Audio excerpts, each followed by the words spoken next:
Hello, everyone. My name is Dr. Jeremy, the Everyday Epidemiologist. Once again, I had promised that I would have the Contagion movie review out this week. Once again, I didn't get the editing done. I am working on it, and it will get out eventually. I just don't know when. So today, I'm going to talk to you about a topic that I find very interesting and one that combines two of my main loves, genetics and epidemiology. That topic is, well, genetic epidemiology. Now, there are several different things that genetic epidemiology can refer to. The one I'll be talking about today is how we use genetics and genetic techniques in infectious disease epidemiology. Before we get into that, a couple of quick disclaimers. First, this information is not coming in any sort of official capacity from the health department where I work. Second, I try to provide as accurate and scientifically based information as possible. However, I may misspeak or say something that is incorrect unintentionally. My mic is doing weird stuff and cutting out. Is anyone else experiencing that issue? If you are, let me know and I'll see if I can try to figure out what's going on.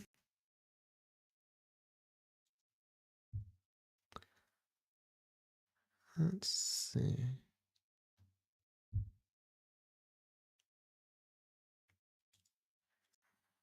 YouTube says my stream health is good. Also hear the stutter. Interesting. Huh. Well, let me mute real quick and I'll see if I can try to figure something out. Sorry about that, everyone.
Hello?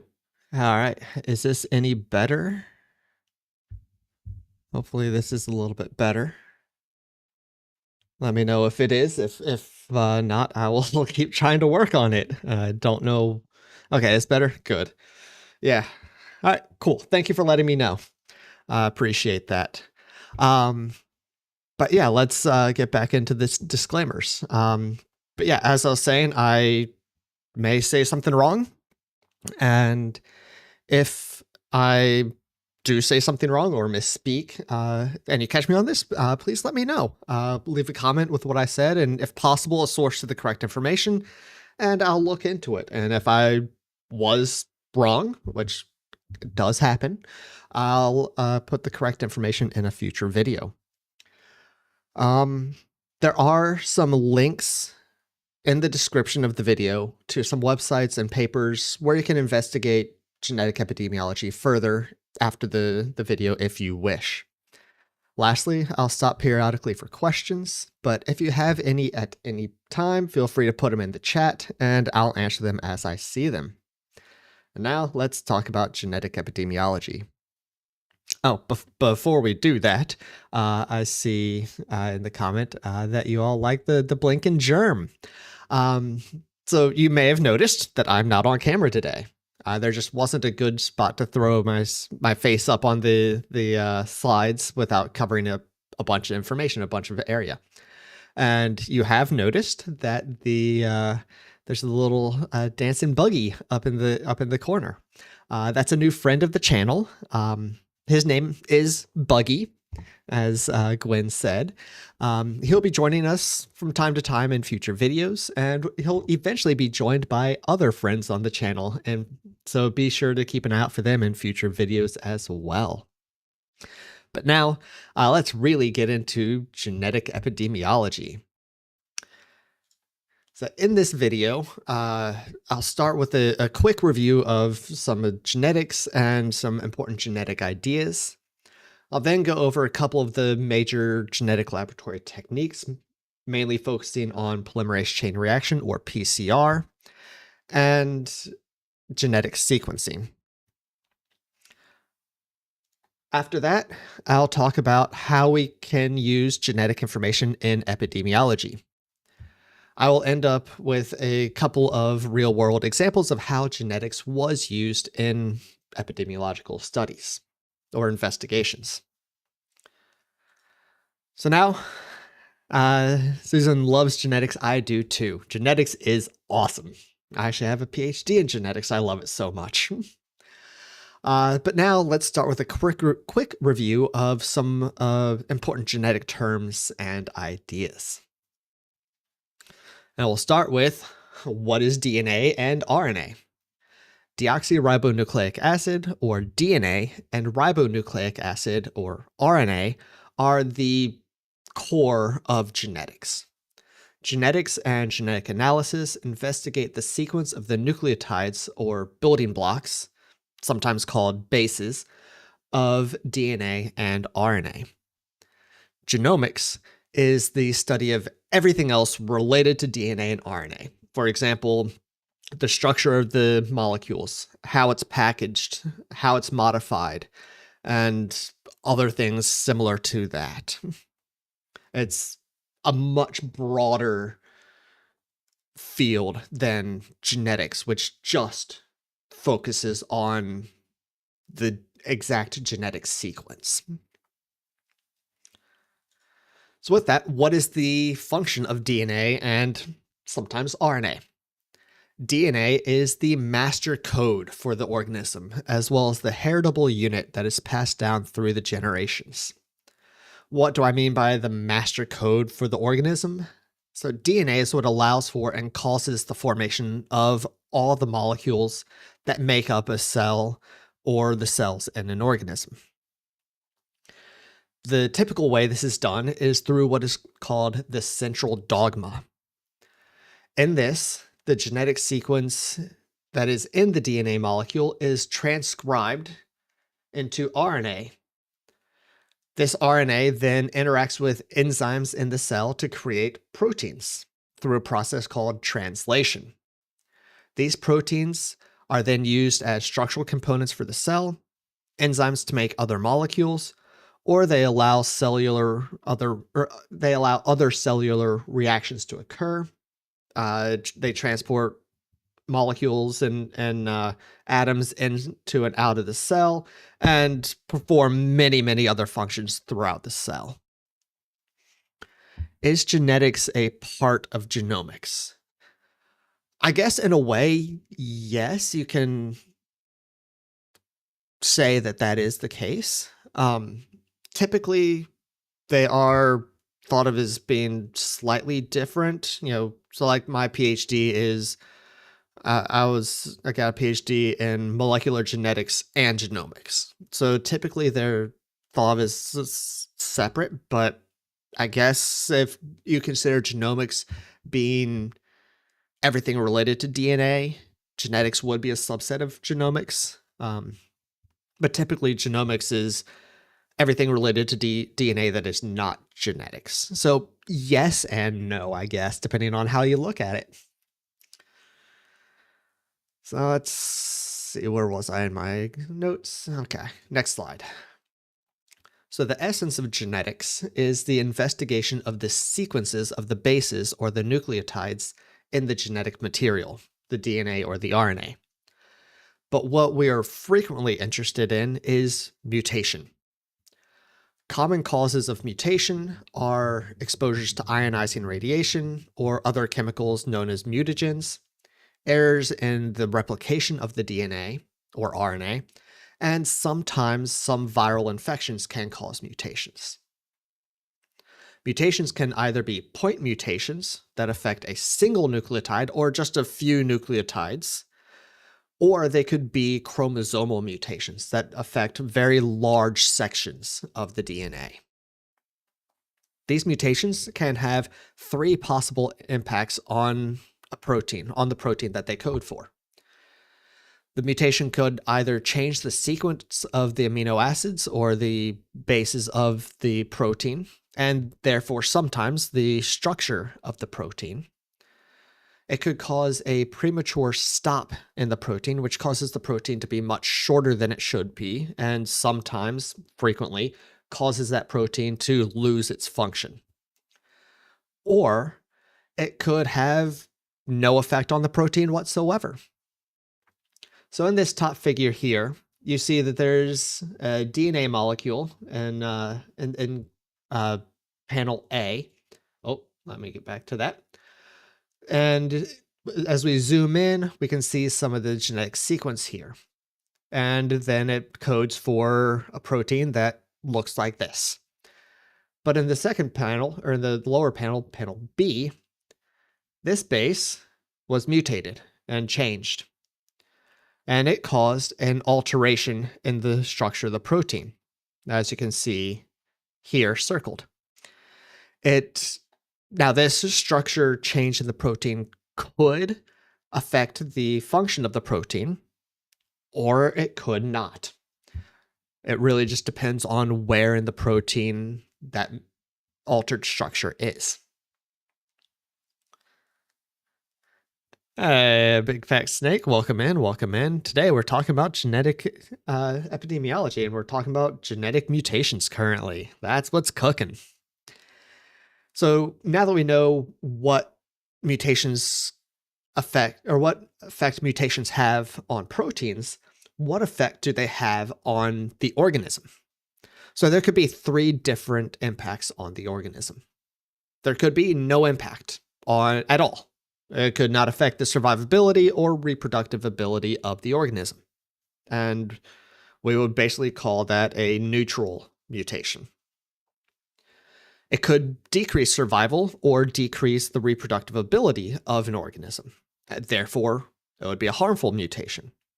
Or, conversely, it could increase the survivability or increase the reproductive ability of the organism and therefore be a beneficial mutation.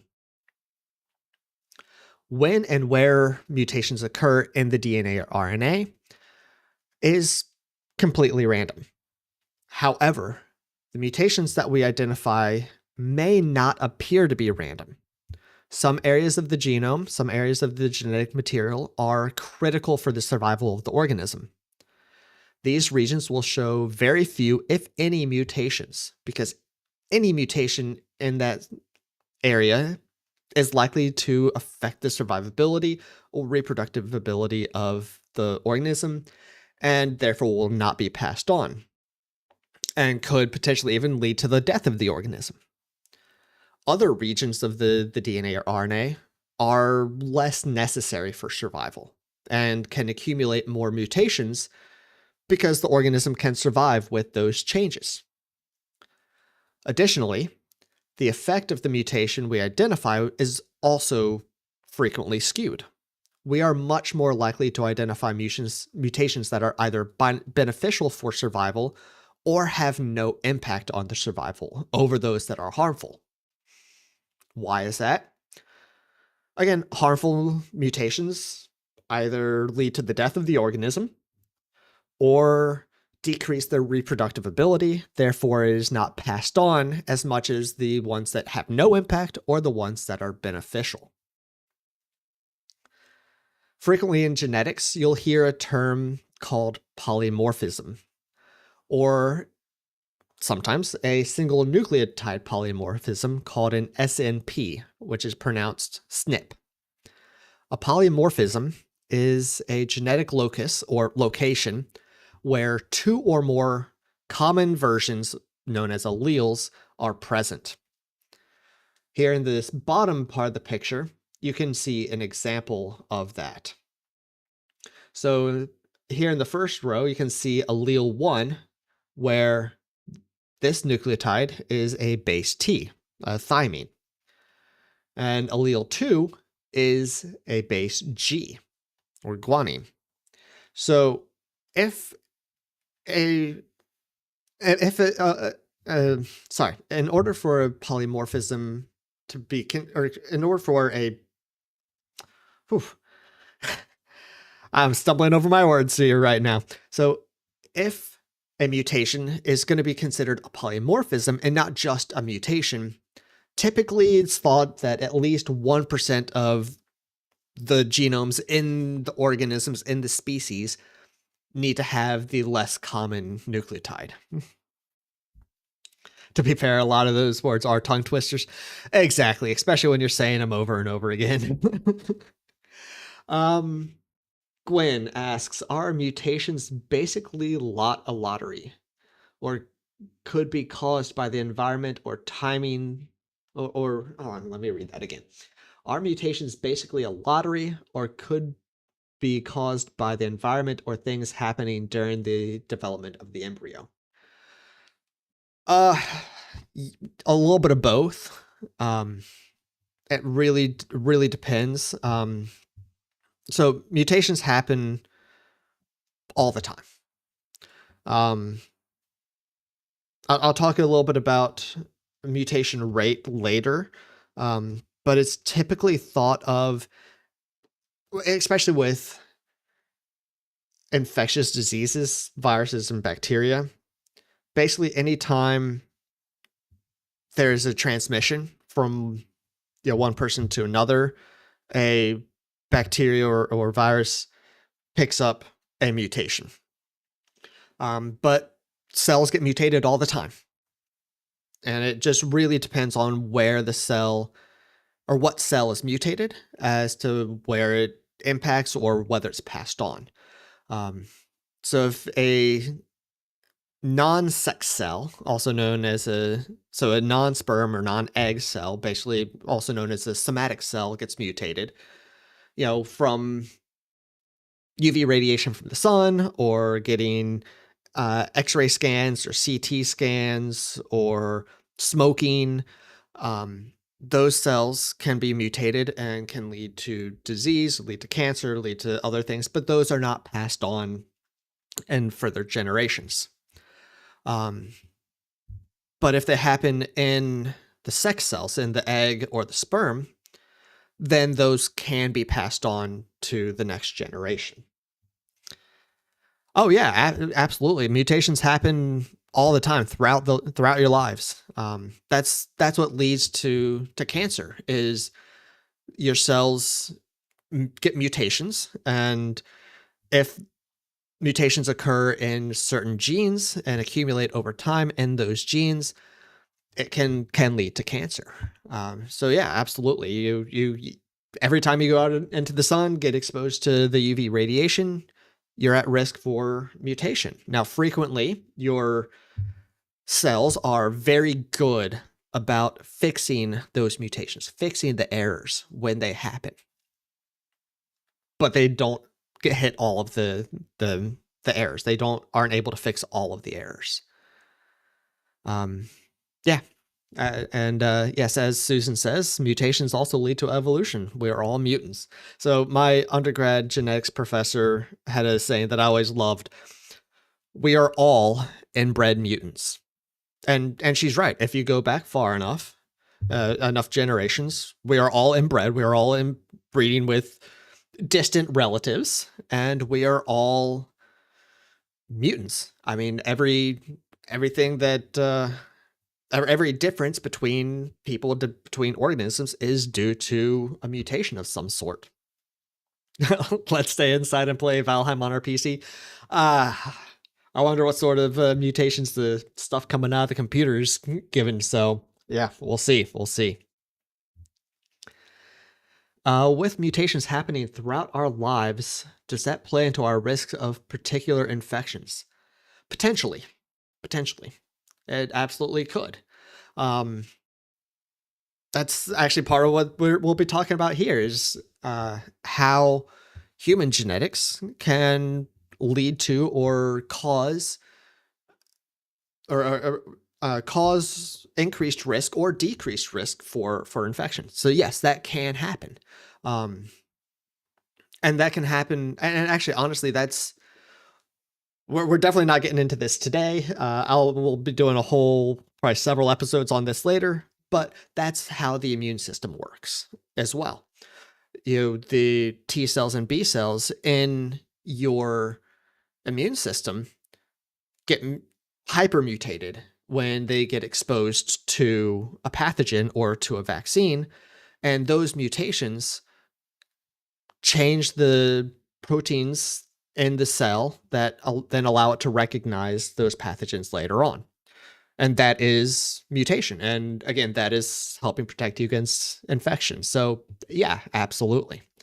But yeah, I will go into much more detail about that in future episodes. The immune system is incredibly complicated. I'm going to do probably a whole series about the immune system, especially leading into vaccines and innate immunity and all that stuff. But that's down the road. Inject yourself with extra mutations, extra vaccines, super mutations. Let's go. Hey, honestly, there's nothing wrong with taking extra vaccines. Really, unless you have, underlying health conditions, there's nothing wrong with it. Nothing at all. So yeah, go for it. But yeah, so I talked about the polymorphism and the mutation. Polymorphism is basically a common mutation. All right, cool. All right, so moving on to the next slide. So this is kind of what we were talking about. Organisms change over time due to changes in their genetic sequence. There are two main ways that this happens: genetic drift, also sometimes known as antigenic drift, and antigenic shift. Genetic drift is the slow accumulation of random mutations over time. As I said, it's typically a slow process, but in certain situations, it can happen fairly rapidly. And by fairly rapidly, I mean, thousands of years, thousands of generations instead of hundreds of thousands of generations, or, millions of years. So quickly and slowly is a relative term. By quickly, I don't mean, oh yeah, it's going to happen in a matter of 2 or 3 generations, typically. This process can lead to new subtypes of organisms, subspecies, or even new species over a long enough period of time. It is typically observed by us as a slight change in the function of a protein. An example of genetic drift is the rise of new COVID variants. So as the COVID virus mutates over time, it functions a little bit different. The structure and function of the proteins on the surface of the virus change a little bit, and therefore we get a new strain. That is antigenic drift. On the other hand, antigenic shift is a very sudden, very drastic change that happens quite rapidly. This change happens frequently when there's horizontal gene transfer, which is where part of the genetic material from one organism is directly transferred to another organism. An example of this is the transfer of a small DNA molecule called a plasmid containing an antibiotic resistance gene from one species of bacteria directly into a different species of bacteria. This also occurs in viral recombination, which occurs when 2 or more virus species or subspecies infect a single host. Sometimes the genetic material of those viruses cross over and recombine, and you get a new subspecies or a new variant very, very rapidly. An example of this is the recombination of flu strains. So if you watched and remember from the avian influenza episode a month or so ago, I talked about, H5N1 is the main avian influenza that we're worried about, but there's also like H4N1, H5N2, and these different strains can swap those H protein and the N protein and form new strains. That is antigenic shift. Mutations can happen and do happen at different rates for different types of organisms. The frequency at which these mutations occur is called the mutation rate. The mutation rate is defined as the probability that a region of DNA will change over time. This figure shows the mutation rate that was calculated for COVID early on in the pandemic. Very early, it was estimated that it would undergo 25 to 35 mutations per year. However, studies over the past couple of years have shown that that mutation rate was actually between 50 and 70% higher than this, which is why we got new variants so rapidly. The type of cell and the type of genetic material in that cell affect the mutation rate. This figure shows the mutation rate on the y-axis relative to the size of the genome, the size of the genetic material on the x-axis. You can see that the size of the genome and the type of cell, cell and type of organism it's in affects the mutation rate. Here you can see that viroids, which are basically small viruses, RNA viruses, single-strand viruses, and then double-stranded DNA viruses have the highest mutation rates, while bacteria and eukaryotes, which have the largest genome, have the lowest mutation rate. So, with that review of genetics out of the way, I'll stop and see if there are any other questions you have about genetics or about any of those genetic techniques or any of those genetic topics, ideas that I've mentioned. So let me know if there are any additional questions you would like me to go over at this point. And my buddy Buggy would be happy to answer them.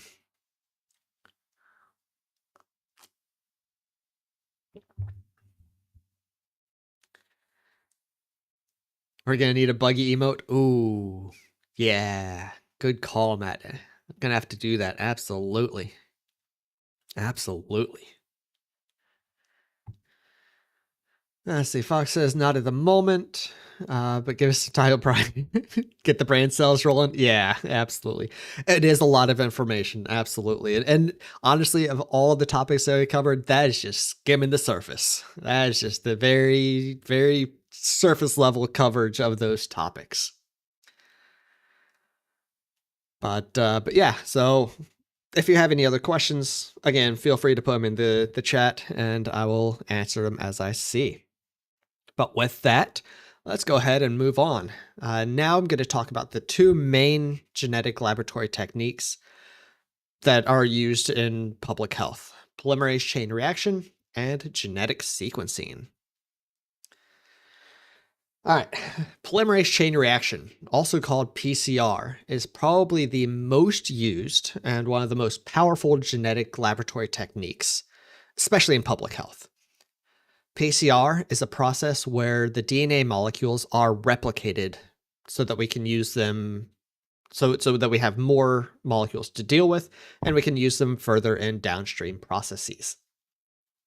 This diagram, kind of confusing, I will walk you through it, shows the steps that happen during PCR.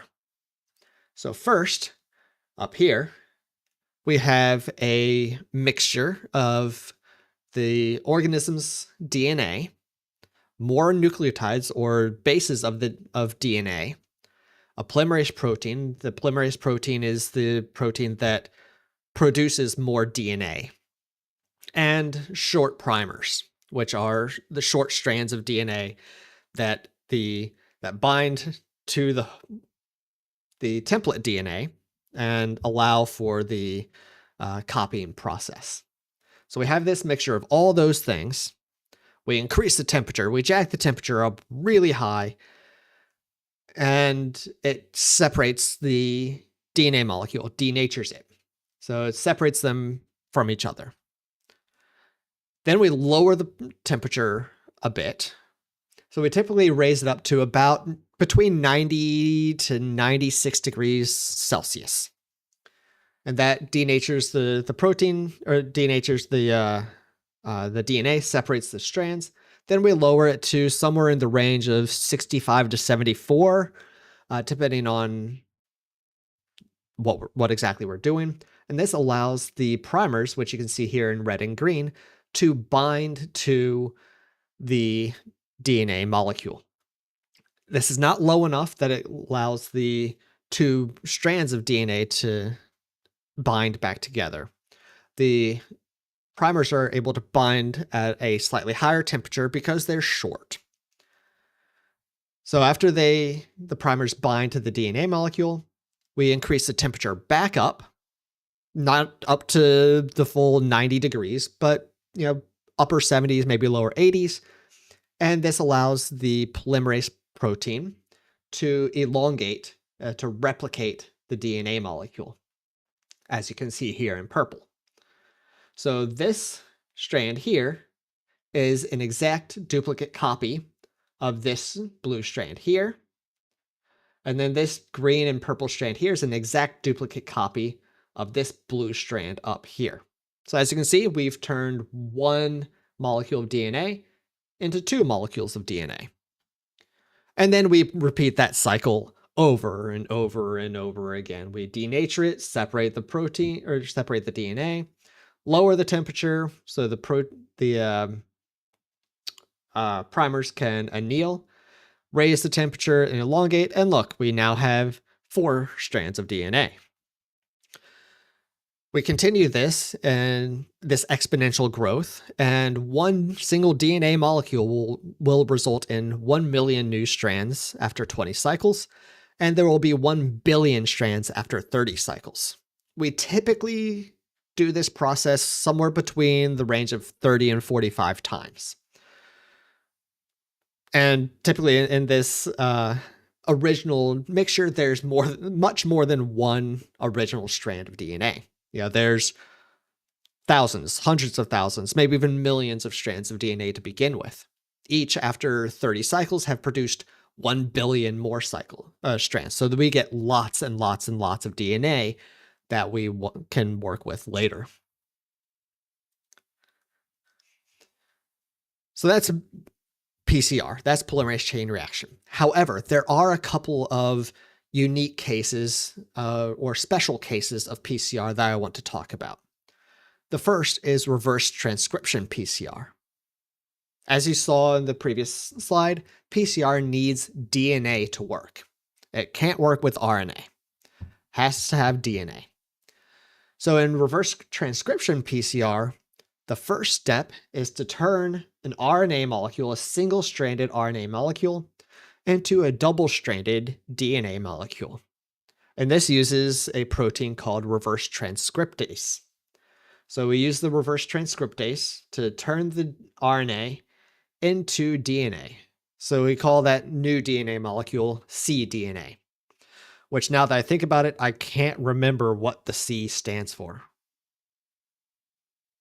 Yeah, I can't remember what the C stands for, but it turns it into PCR. And then we go through PCR as normal. So we raise the temperature to denature it. We elongate, or we lower the temperature, anneal the primers, and elongate, and we keep amplifying through normal PCR processes. So this is the way that we can later do genetic sequencing or genetic tests on RNA molecules. The next special type of PCR I want to talk about is a really cool one. I really enjoy this one. So I hope you guys find it as cool and as interesting as I do. This is called real-time PCR. So this is going back to the basic normal PCR. Everything happens exactly that way, exactly normal, except for one thing. In the original mixture, we add this additional probe here. On this probe is a fluorophore, labeled R here. This fluorophore is a molecule that fluoresces at a certain wavelength after being exposed to a different wavelength of light. Also on the probe is a quencher molecule. Now, when this quencher molecule is close to the fluorophore is unable to fluoresce. So this probe binds, as you can see, to the DNA between the two primers. So as the polymerase makes the new strand of DNA, it's building, and it gets to the probe. And as that happens, this probe is broken down and is forced to get out of the way of the new strand of DNA. So this separates the fluorophore from the quencher molecule. Now they're just free floating out in this mixture. At that point, the fluorophore is able to fluoresce. And the machine, the PCR machine, then can take a measurement of the fluorescence level after every cycle of PCR and plots it on a graph versus the PCR cycles. So here on the x-axis, we have the number of PCR cycles, and on the right axis, we have the level of fluorescence. If this fluorescence curve, shown here, crosses a predetermined, or crosses a specified threshold, shown in the red line, before a certain cycle, PCR cycle number, we can say that yes, that DNA that we are investigating is present, DNA or RNA, and that sample is present. So for COVID, the cycle threshold value, the PCR cycle value, was 40. So if this fluorescence curve crosses the threshold before we reach cycle 40, we say that is a positive sample. There is COVID RNA in that sample. If it crosses after cycle 40, we say it's negative. It is not there. The lower the CT value, meaning the earlier in the PCR process, the earlier cycle that it crosses this threshold, indicates that there's more DNA present in the sample. Which, so, oh, excuse me. Let me get a drink of water real quick. Got a frog in my throat.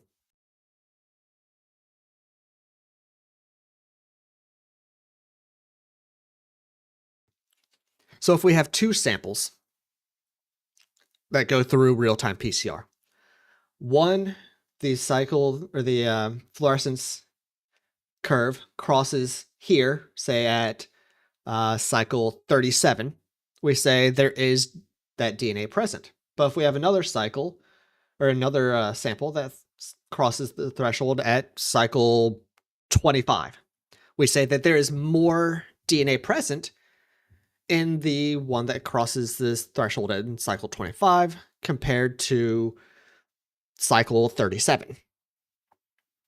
Yes, this is exactly how we did COVID tests. Yep. So we did real-time, we do real-time PCR for COVID, for COVID tests. Absolutely. And many other tests, flu tests, RSV, various other things. Lots of tests are done this way because it is so easy. And, you're able to tell immediately whether there's that DNA or RNA present. Yeah. So I know this was very confusing. I wasn't planning on taking questions yet, but I want to stop here and make sure y'all have at least a basic understanding here. You don't really need to know exactly the details for the rest of the episode, but yeah, this is the way a lot of public health tests work. So it's good to know. So does what I said about especially real-time PCR and PCR in general make sense? Or am I just saying words and you're like, words. Those are words. Um, let me know what y'all think about my explanation. As long as it will not be a test, you're good. Yeah, I will not be testing you on this.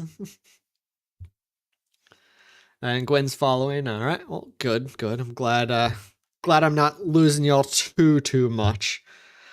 It is fascinating. It is really cool. I mean, especially this real-time PCR with this fluorescent probe and things. I mean, I had not done this in my genetic PhD. I hadn't done this until I got into public health, and dude, it's awesome. It's so cool. It's so cool to because on the machine you can see it. So there's a screen on the machine that it plots the curve after every time, so you can see the curve going up in real time. It is awesome. It is so fun to watch. Thoroughly enjoyed it. Thoroughly enjoyed doing that. All right, so we got PCR out of the way. Now, who's ready for the next, probably even more complicated technique? Genetic sequencing. So this is also complicated, but I'll try to keep it as simple as I can. So, as I said, the other main laboratory technique that is used in public health is genetic sequencing. There are three main companies involved in next generation, also called whole genome sequencing: Pacific Biosciences, Oxford Nanopore Technologies, and Illumina.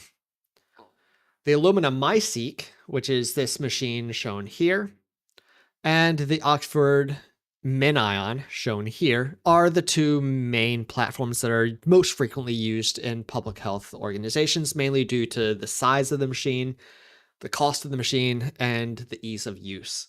As you can see, the Pacific Biosciences machines are massive. Meanwhile, the MinION here, it's plugged into a laptop.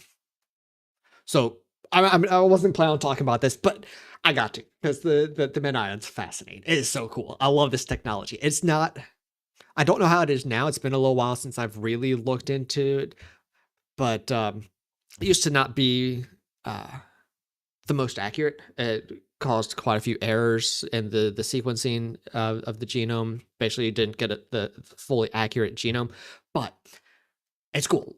As I said, you look at the size compared to a laptop, and all it needs to work is to plug into the laptop. So you can do genetic sequencing in the field. You can go out into the field, get the sample, and do the sequencing in the field. You don't need to be in a laboratory to do it. It's freaking awesome. I love it. Love it. I can't wait till it gets better. I'm not sure if they've gotten the error rate down. I hope they have. I'm sure they have over the past couple of years. But yeah, such a cool technology. So many uses that it can that we can have for it, and I can't wait. All right. Yep. Next slide. All right. So there are four main steps in genetic sequencing. The first is the extraction of the genetic material from the specimen, as you can see here. The next is the template, the library prep, which is where you're preparing the DNA fragments to be sequenced. This involves PCR amplification and a couple other steps to add some adapters to the end of it, typically. The third step is the actual sequencing, which I'll talk more about over the next couple of slides. And the final step is the analysis of the generated sequences. So Pacific Biosciences and Oxford Nanopore perform what is known as single molecule long read sequencing. As the name implies, they sequence a single strand of DNA at a time and can produce very long strands of sequences, sometimes up to tens of thousands of nucleotides long. However, the error rate, as I mentioned, especially in the MinION, is relatively high. So it's can be a little bit problematic. But it's still very useful to have those very long reads. The Illumina-MiSeq, on the other hand, is quite different, and sequences short strands of DNA that are sometimes dozens to at most hundreds of bases long. This platform sequences clusters of identical DNA segments that will need to be later aligned to recreate the entire genome. So here we'll go through the steps very, very quickly. So you prepare the DNA sample. You do PCR to amplify the amount of DNA present, and then you attach these adapters shown in pink and purple. Then you've washed that sample, that mixture, that's the word I'm looking for, of DNA over a plate, over a glass plate that has complementary adapters that they will bind to. And when they bind to both of the adapters, the amplification can occur. So one strand of DNA will land here, and then this one strand of DNA will then be amplified again and will form a cluster. As you can see here, there's clusters of DNA molecules, and these clusters are all identical to each other, but unique from other clusters. You then add the fluorescently tagged bases, A, C, G, and T, and they will bind to those clusters of DNA molecules. And after each cycle, a laser is emitted, and we can see which base binds to which cluster, thus giving us the genetic sequence, if that makes sense. Hopefully that makes sense. But I'll stop for questions here in a second, because now we need to align all those molecules, all those sequences. Even if we do the long strand sequencing, we need to make sure that all these molecules line up so we get a complete coverage of the genome. So here in red is what's called the reference sequence. This is the known genetic sequence. This is the base genetic sequence for the organism. And below here are all these different short strands, short reads of DNA sequence. And we can align them based on the similarity. So take these two strands here. The sequence from here and these two strands to here and these two strands line up. So we can line them up together. But they do extend a little bit on each side, so we get a little bit of additional sequence coverage. But eventually, through all these reads, through all these copies of this sequence, we're able to get a complete overlap over the entire sequence, the entire genome of the DNA or RNA that we are sequencing. So that is how we figure out how, or the full length, the full sequence of the genome. All right. So at this point, after the reference sequence is fully aligned, after all of the alignment is done, then we can do the downstream analysis. And this downstream analysis can include identification of the organism or of the strain, or we can do cluster analysis, which we'll talk more about later. That's a epidemiology thing. And there's many other things that we could do now that we have the full genetic sequence. But that was a lot. I know that was a lot. Those were complicated techniques, and I went through them very, very rapidly. So stop here again for any questions you may have. So please let me know if you have any questions about PCR or genetic sequencing or genetics in general.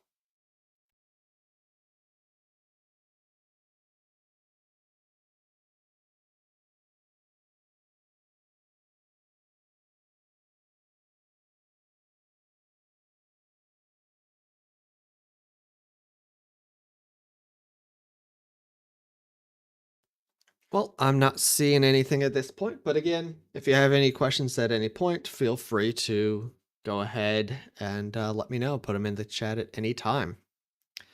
So now that we know how genetics works, and now we know how genetic tests are used in public health, what do we do with that information? What do we do with genetic sequences or with PCR tests? How does it help epidemiologists? How does it help in epidemiological investigations? So, genetic or genomic epidemiology is the use of pathogen genomic data to determine the distribution and spread of an infectious disease in a specified population, and the application of this information to control health problems. That's great. What does that mean? How do we do this? How is this done? So one of the most useful tools in genetic epidemiology is the phylogenetic diagram, or commonly known as the phylogenetic tree. A phylogenetic tree shows the evolutionary descent or the genetic similarity of different species or different strains of a species. This figure shows the parts of a genetic tree. The phylogenetic diagrams are important because it can indicate epidemiological links or transmission between people, which I'll explain how that's done over the next couple of, or in a couple of slides. On the next couple of slides, there are examples of different phylogenetic diagrams. This one is called a rooted phylogenetic tree. This shows an ancestral relationship between the various strains. This can show how strains evolved from one another and how they are related to each other. Here is another example of a rooted phylogenetic tree showing similar things for a different pathogen, but again with a different layout. So whether it's laid out circular like this or more straight, flat like this, they still show the same kind of information. However, when ancestral information is unknown or unable to be determined, you can use a unrooted tree, which is shown here. These only show the relatedness of the organisms or the strains, but not how they evolved from each other.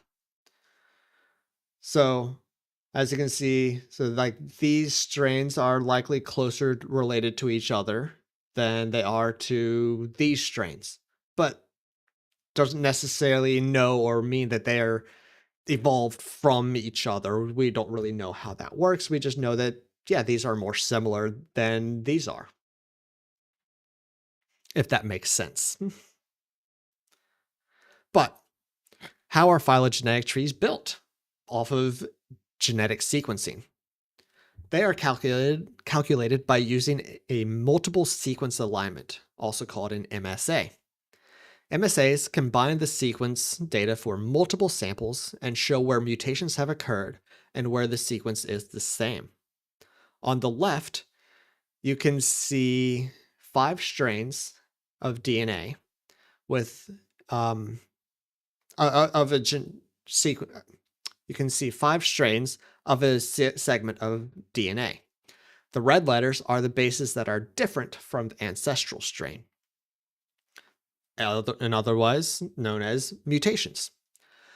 So after getting these, we can use a computer algorithm to calculate the degree of similarity between these genetic sequences. That degree of similarity is then used to build the phylogenetic diagram with the more closely related sequences to each other. So you can see that here. So we've got the ancestral sequence, and here, this strain got a new mutation with the CCGGT that none of the other ones have. So that is different. That one's unique. And it branches off. And here we can see that there was a mutation that occurred that one strand or one specimen got a mutation of GGA, but kept the GA from the ancestral strain, while these two strains got GGATT, or got GGAT, got an additional mutation here. So that one is, these two strains are closely related because they have this T here and this one doesn't. But again, there was an even bigger mutation here that separated these strains between these C's and this bit here at the end. So as you can see, this shows where mutations happen and how evolution can happen, or how descent can happen based on the mutations that we observe, which is really cool. Really cool in my opinion. But now let's use phylogenetics in epidemiology. So phylogenetics can be used to help us understand local epidemiology, or epidemiology over a local area. This is because phylogeny can be used to approximate epidemiology. Using the genetic similarities and differences, you can determine if a cluster of cases is caused by the spread within an area or a facility, or if there was wider community-based transmission that brought the pathogen to the facility or to the area by multiple routes at multiple times. This figure shows examples of how we can use genetic data to investigate clusters and transmission. In the top figure, we can see there are cases of a disease in two buildings. This one here on the left and the one in the middle. Through genetic sequencing, we can see that each building has a different strain of the pathogen. This suggests that these two clusters are independent and likely have no epidemiological link. Because the building in the middle only contains strain B, we can determine that there was likely transmission within the building and that the virus is brought into the building a single time. Same goes for the cluster A, and there was no interaction between those two. Conversely, we can see the building in the bottom on the left. There are 3 cases, and through sequencing, we can identify 3 unique strands. This shows us that there's potentially not transmission occurring at that site, and that each of these people were exposed somewhere else and brought the pathogen to that location, to that building. Taking the entire panel into consideration now, we can see how strain identification can inform the direction and potentially even the mode of transmission. We can see all the individuals not in this left-hand building have strain A. One of which, here, this guy here, is a plumber.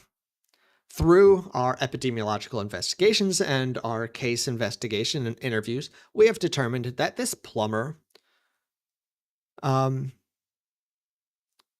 the virus here in this building and then went to visit these other 2 buildings and spread the virus to those 2 buildings. However, we can't really tell just through interviews which person in this first building he caught it from. But through genetic sequencing, we can. Because he has strain A, and because this guy has strain A and the other 2 don't have strain A, we know that this plumber caught the virus from this person and then spread it to these 2 people and then spread it to this person. So that's how genetic sequencing or genetic testing can help us determine the exact route of transmission and where the strains may have arisen. arisen, arose, something. I don't know. The words are hard. I don't know English. So in addition to local epidemiology and transmission, like we just discussed, genetic data can give us information about the history of a disease and how it spreads over potentially the globe. By sequencing specimens from different areas around the world, we can determine the distribution of mutations. In this figure, we see the distribution of two alleles at a single genetic location. Here we see that the version depicted in yellow is more common in the Middle East or in Europe, with decreasing frequency as you head through Asia into the Middle East and into Africa, and there's a little bit in the Americas. But it's not present at all in sub-Saharan Africa, most of Asia, and South America. This tells us that this yellow allele likely arose in Europe, likely in Northern Europe, and spread from there. So this example here is more talking about a human polymorphism, a human change, but it can apply to the genetics of pathogens as well, which is really cool. Really cool. Helps us identify how things spread globally, which we'll get into an example of how that's done. Actually, two examples of how that was done during the COVID pandemic later in the episode. Actually, no, we'll get one of them here. Sorry. One of them on this slide. Genetic analysis can help us identify the origin of disease introduction into a population. This figure from this study shown here at the bottom shows how COVID was spread into Morocco. Genetic analysis performed on 20 samples from Morocco was compared to more than 40,000 global genomes. The cluster analysis and phylogenetic diagrams created from this information suggested that the virus was introduced to the country through multiple routes and three major transmission events. One from Asia, coming from, looks like Taiwan and Vietnam, shown here in purple. One event from Europe, shown in green. Again, multiple routes in that transmission event. And one from the US, shown here in red. So COVID was introduced to Morocco from three different areas of the world, and we were able to identify that by genetic sequencing. Genomic surveillance is the monitoring of the genetic makeup of pathogens to understand how they behave and how we can control them. Genomic surveillance tries to answer questions like, where did a pathogen come from? Where is it going? How is it traveling? Can we predict what the pathogen and the disease looks like? What kind of diseases does it cause? How severe is the disease going to be? And what are the vaccines that we should be designing to address that pathogen? Mapping and monitoring pathogen genomes provides vital information to the structure, function, and evolution of pathogens. Genomic surveillance therefore plays a key role in the warning system for emerging infectious diseases with epidemic or pandemic potential. It gives researchers, governments, and public health officials the information needed to track the path of an epidemic, determine the rate of pathogen evolution, understand if existing medical countermeasures, including vaccines and medicines, are still effective to control the pathogen, or help us develop new countermeasures. Examples of genomic surveillance include sequencing bacteria to track patterns of antimicrobial resistance, identifying and tracking COVID variants, and tracking the evolution of avian influenza. The World Health Organization has a global genomic surveillance strategy that they update and release every couple of years. The objective of this is that genomic surveillance for pathogens with pandemic or epidemic potential be strengthened and scaled for quality, timeliness, and appropriate response on public health actions within local to global surveillance systems. Whew, that's a mouthful. The WHO, I think the WHO needs to reassess that. Oof. All right. Genetic data can also be important for diagnostics, as we had talked about before, treatment, and prevention. As I mentioned above, a PCR, especially real-time PCR, can be a very useful diagnostic tool used to identify a pathogen. Sequencing can take this a step further to help us identify new variants or new subspecies. Therapeutics can target several steps along the genetic pathway, including disrupting DNA replication, the production of RNA, or the production of function of proteins. Sequencing can help us to identify these key steps and create the appropriate intervention. Genetics is also a very useful tool in the development of vaccines. A prime example of this is the development of flu vaccines. Through genetic tests, we can identify which strains are present at higher frequency, or that we predict will be present at higher frequency, and we can tailor the vaccine to target these specific strains.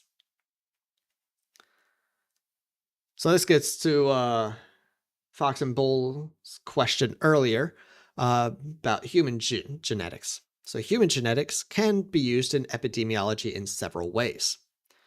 First and foremost, it can inform about disease risk for non-communicable diseases, such as type 2 diabetes, cardiovascular disease, and cancer. It can also inform about risk for environmental health and diseases such as asthma, and how the environment and genetics interact with each other.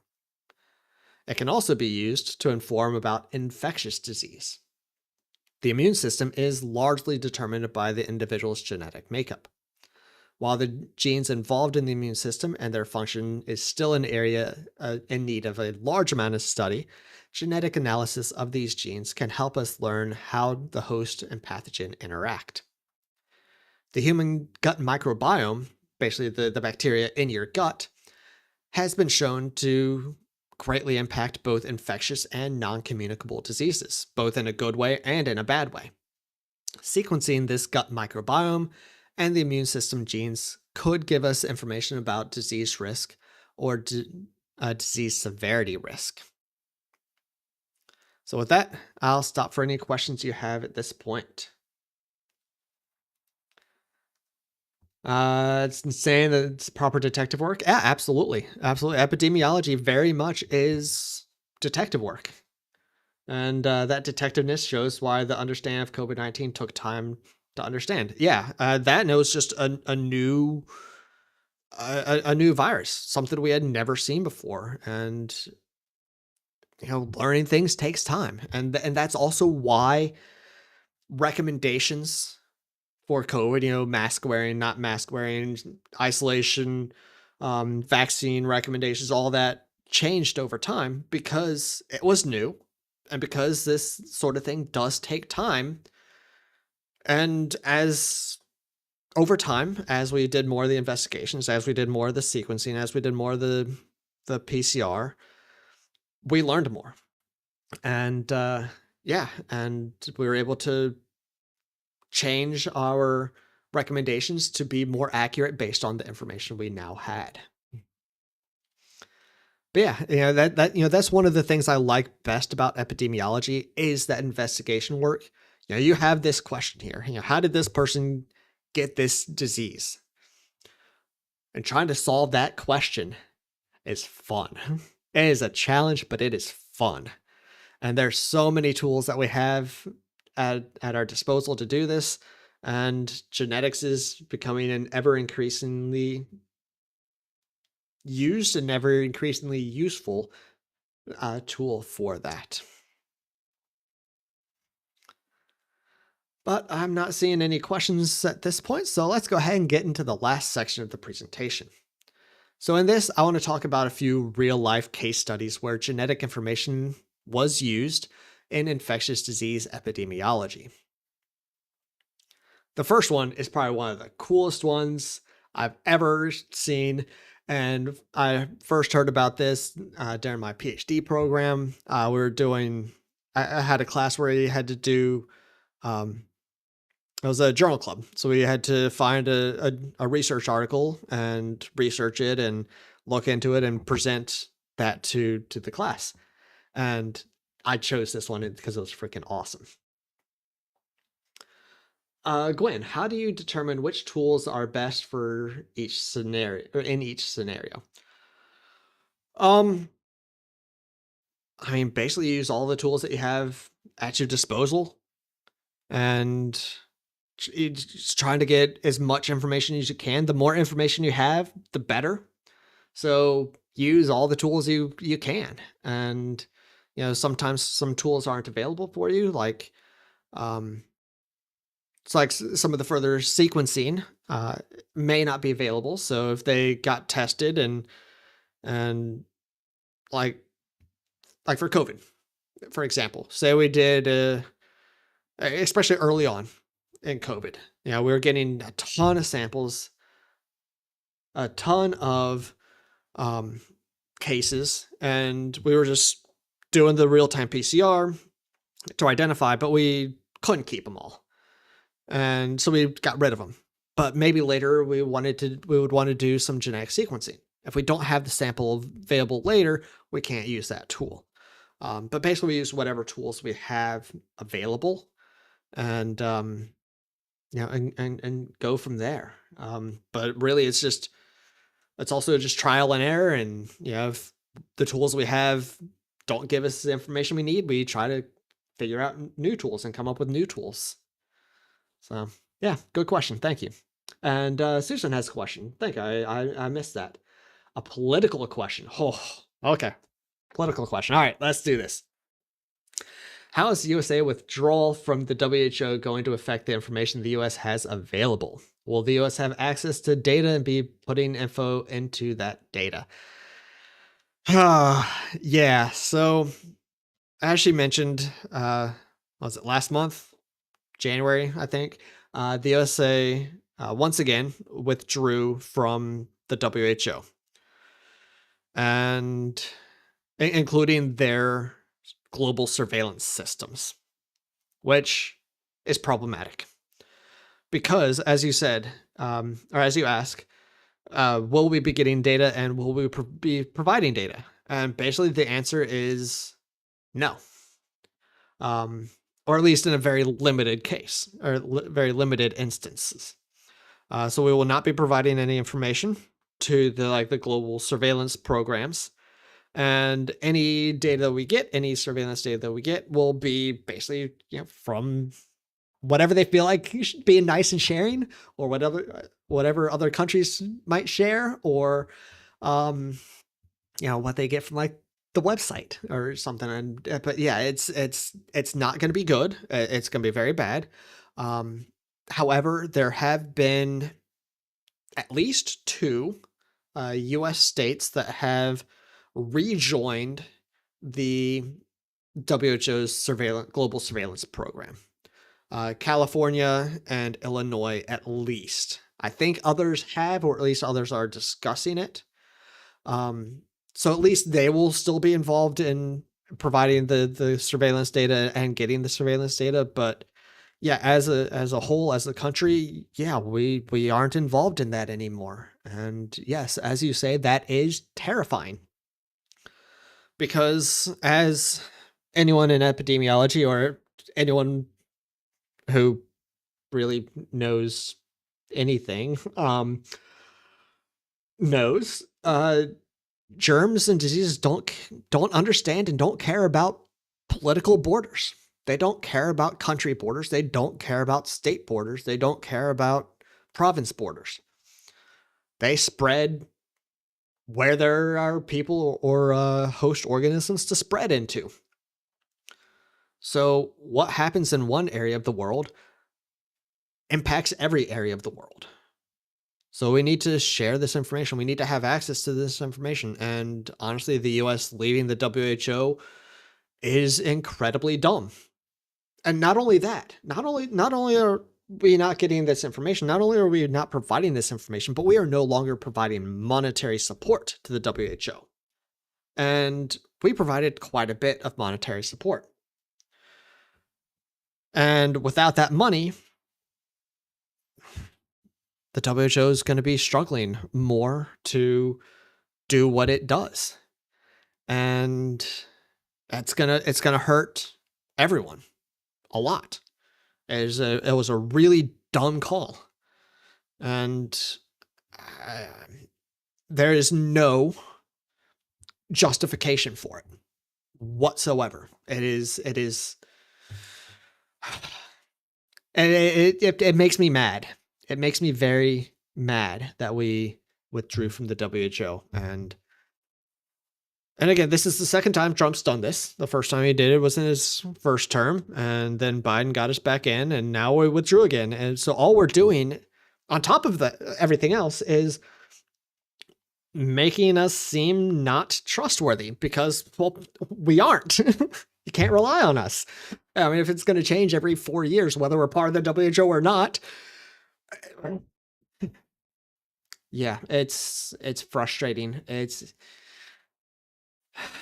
It makes me very, very mad. Yeah. But thank you for that question, and I hope that answers your question. But with that, let's get into a really cool genetic epidemiology study.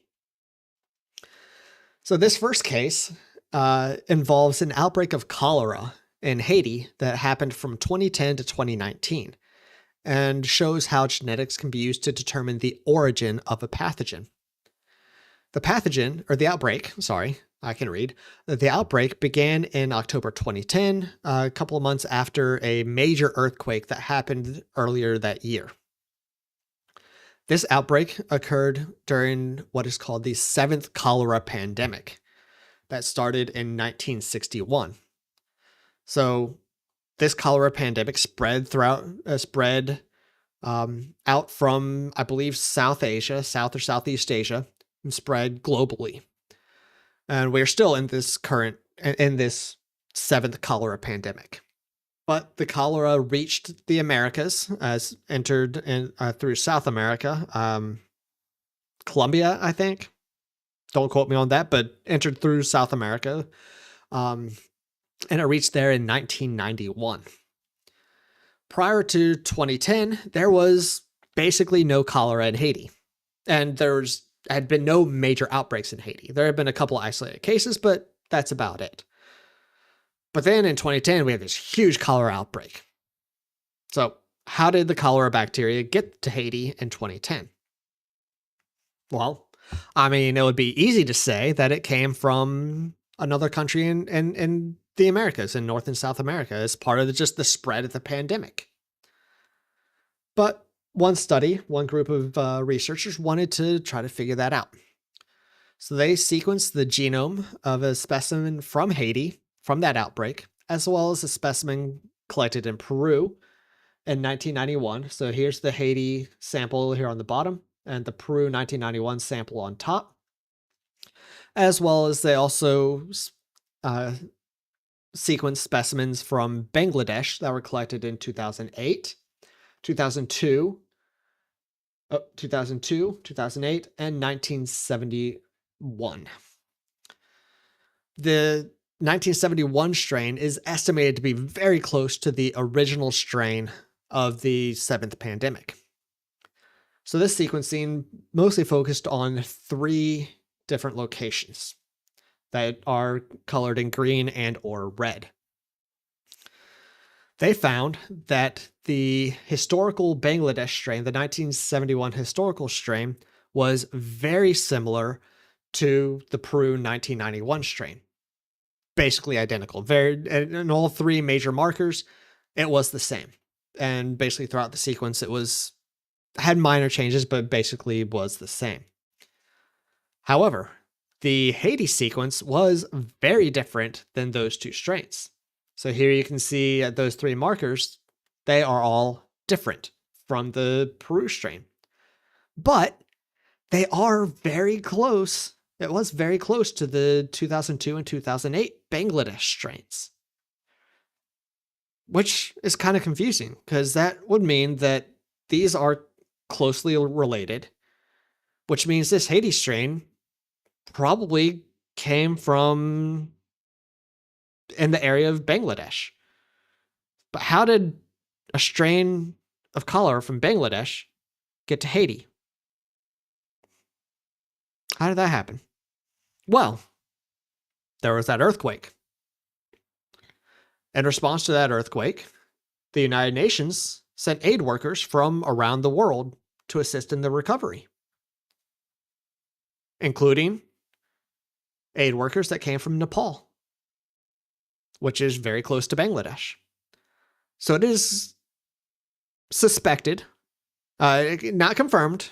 I will say that there are some studies that dispute this, and the Nepalese government dispute this, but this study suggests that the strain of cholera from Haiti was brought over accidentally, definitely not intentionally, was brought over by the aid workers from Nepal. So these aid workers from Nepal were coming over to help, and they brought cholera with them. One of them potentially had cholera, and it got into the water system in Haiti and affected many people, affected and killed many people. I don't know. Actually, no, I'm curious, because I don't know how many people were affected. Let's see.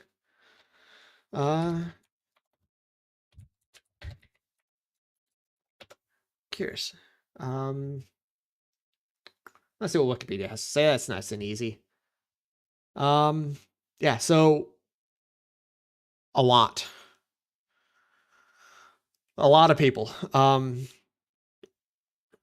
About 900,000, maybe a little under 900,000 cases and 10,000 dead from this cholera outbreak over 9 years.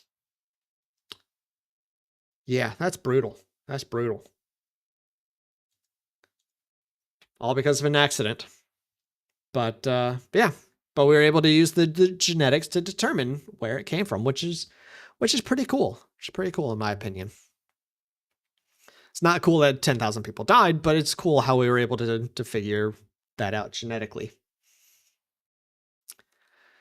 So in this next example, we will see that genetics can be used to either include or exclude cases from outbreaks, even if we are unable to identify an epidemiological link. This study sequenced 101 hepatitis A cases from 4 major outbreaks between 2003 and 2005, as well as 14 sporadic cases that didn't seem to be linked to any of these 4 outbreaks. The phylogenetic analysis of these sequencing results grouped the outbreaks into 4 distinct groups, as we would expect. Here in orange are the cases from group D that are all very closely related, which is good. Outbreak C cases are all very closely related, as are outbreak A cases, and outbreak B cases are also all very closely related to the other cases in that outbreak. That's what we would expect. That's what we want to see. That's awesome. Interestingly, 4 of the non-outbreak strains, 4 of the sporadic strains, were very similar to the strains that were involved in outbreak A and B, as you can see here. While the other 10 were very genetically different than any of those strains in any of the outbreaks. So why would these be closer related to these outbreak strains, especially the outbreak B strain? It's very, very closely related. You can see that through this branch here. They are all very, very closely related in this branch. Well, further traditional epidemiological investigations followed up on these 14 cases once again. And these 10 cases happened at different times and different locations from the 4 outbreaks. However, these 4 happened either around the same time or around the same location as the cases in outbreak B,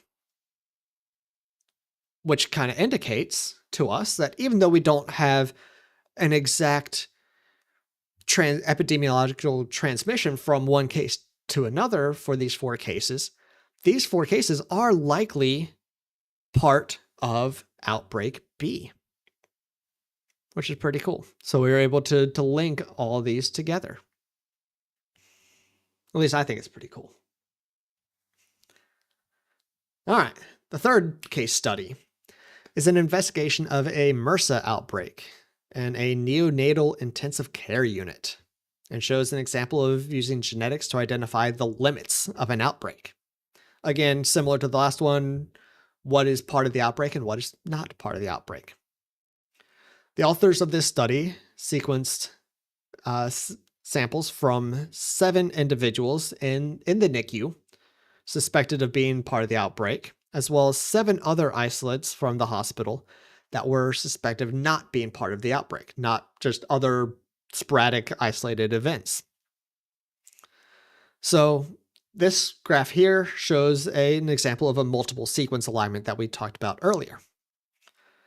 On the top are these 7 strains from those NICU outbreak cases. And as you can see, they are all very, very similar. There are very minor differences. It's kind of hard to see. It might be hard to see, but here in this area that I'm circling with the mouse, there are some minor differences, but they are all very, very similar, meaning they are all very, very closely related, and therefore they're all basically the same strand or same strain and came from a single introduction and spread likely from one to the other, to the other, to the other, to the other. However, the 7 on the bottom that were not part of the outbreak, not part of the NICU outbreak, all look very, very different genetic sequences between all of these, which indicates once again that they are not part of the outbreak and that they were sporadic cases that were infected in different ways, which is kind of cool as well. I know I keep saying this is cool, but I really do find this stuff fascinating. All right. So the last 2 there are 2 more case studies, 2 more quick case studies. Both of these are related to different aspects of COVID investigations. And the first, the Massachusetts Department of Health, along with the Massachusetts General Hospital and the Broad Institute, which is mostly a genetic sequencing based company, wanted to determine how COVID got into Boston. To do this, they sequenced the COVID genome of 331 individuals from Boston who tested positive and compared them to thousands, tens of thousands, I believe, of global sequences. And they compared those sequences for similarities and differences, and were able to color code them after looking at the similarities. So the ones that are closely related to European strains are in purple. Ones closer related to other North American strains are in green. Ones from Washington, ones that are closely related to the strains from Washington are in blue, etc., etc., etc. From this cluster analysis, they were able to determine that there were likely 30 unique introductions of COVID to the Boston area. That means 30 different people that had COVID came to Boston, and it spread from those people. At least 30. The sources for these introductions came from 4 continents and multiple regions within those continents. They were also able to determine that these introductions began in late 2020 and continued through April 2020. They did not detect any evidence of widespread transmission that was undetected in the area prior to the start of the pandemic or prior to their earliest known positive case, which occurred in late January. This is interesting because for a while there was thoughts that maybe it was circulating in the Boston area and in the United States before we knew it was here. But at least in the Boston area, that does not appear to be the case. Lastly, I will show how, kitten, you're laying on the mouse. Lastly, I will show how human genetics can be used to investigate infectious diseases. A large genome-wide association study of about 9 million single nucleotide polymorphisms, or SNPs, was performed in 2,000 people infected with COVID and respiratory failure, as well as 2,400 controls who did not have COVID. They wanted to see if there was any genetic association with severe COVID. There were 2 SNPs, one on chromosome 3, shown here, and one on chromosome 9, shown here, that were significantly associated with severe COVID-19 symptoms. Both of these regions have genes that have a plausible relationship with COVID symptoms. The SNP on chromosome 3 is in the region of the gene LZTFL1. Now, I don't know the exact function of this, but I do know that it is expressed in human lung cells, which is where COVID infects and where COVID symptoms occur. So that makes sense. That makes sense, especially severe COVID symptoms like respiratory failure. Makes sense. On chromosome 9, the SNP is near the ABO blood group gene. This is what determines, obviously, blood group that you have. This study found that people with the blood group A are more likely to have severe symptoms, while people with the blood group O appear to have lower risk, decreased risk for severe COVID. This study, this finding is in line with other population-based studies that showed similar thing. So if you have blood group O, you might be more protected against severe COVID than if you have blood group A, like me. So I'm kind of screwed. This study is an example of how human genetics can inform us how pathogens function and how they interact with the host organism. So, in conclusion, genetic techniques and genetic data can be a very useful tool in epidemiology. It can help us uncover hidden links, build prediction models, and develop interventions. As genetic techniques become more available, faster, and cheaper, these methods will become more important to the field.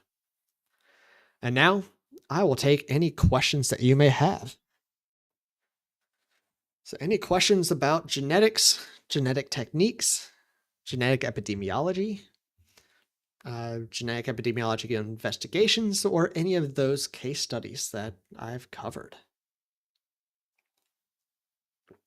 We'll take a minute to let you see.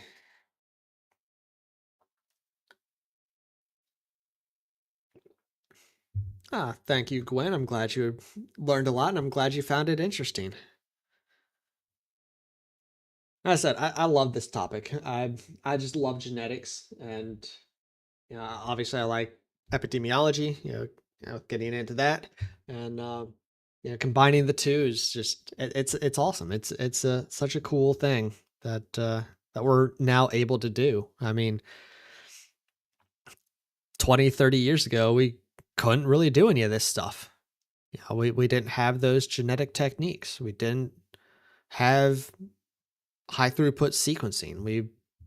Even PCR was a struggle in the early 2000s and the in the 90s, and before we had PCR, even it was even worse.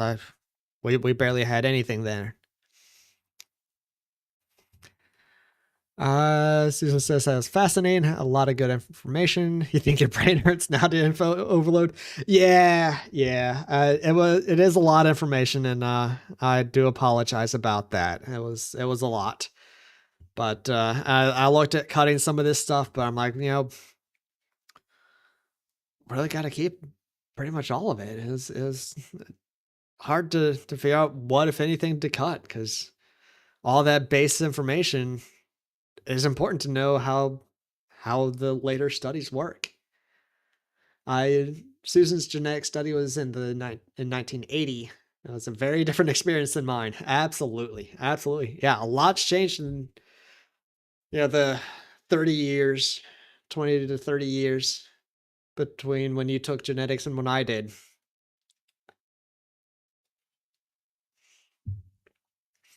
Oh, sorry about that. Hit the mic. Well, if there are no further questions at this point, I do want to remind you that you can throw questions in the comments of the video once they become available if you think of any later, and I would be happy to try to answer any questions you have.